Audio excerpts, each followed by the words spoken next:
Bonjour à tous. Dans ce nouvel épisode de Secrets de plantes, nous allons parler de la sauge officinale.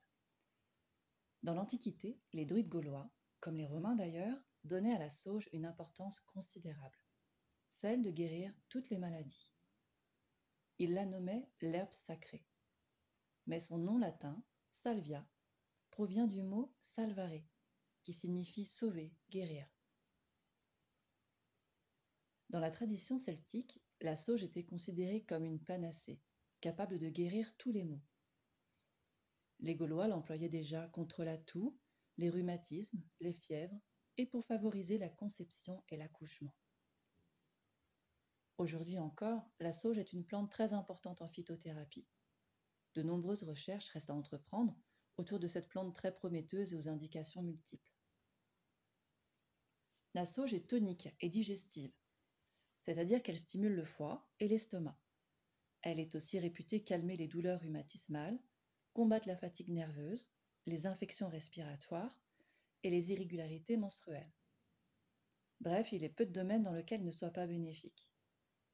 Les seules véritables contre-indications de la sauge sont la grossesse et l'allaitement. Et comme elle est très riche en phytoœstrogènes, elle est aussi déconseillée en cas de cancer hormonodépendant.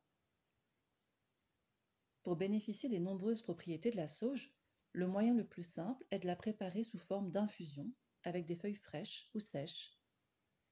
Vous pouvez ajouter 2 à 3 feuilles de sauge dans une tasse d'eau bouillante, laisser infuser 5 minutes en couvrant et friter avant de boire.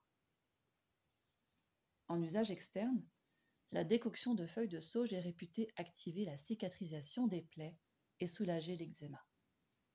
Pour cela, laissez macérer 100 g de feuilles dans un demi-litre d'eau bouillante pendant 5 minutes.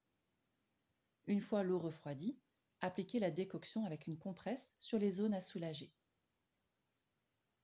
Rares sont ceux qui ne connaissent pas la sauge, car si on ne la trouve pas à l'état naturel en Bretagne, elle s'acclimate toutefois très bien dans les jardins.